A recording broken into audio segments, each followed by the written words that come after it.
На старт приглашается Ясно-Дракач, Псковская область.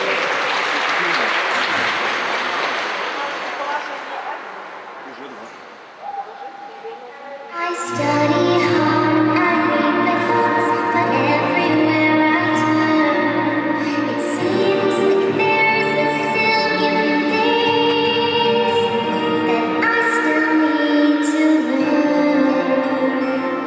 I've got the shoes.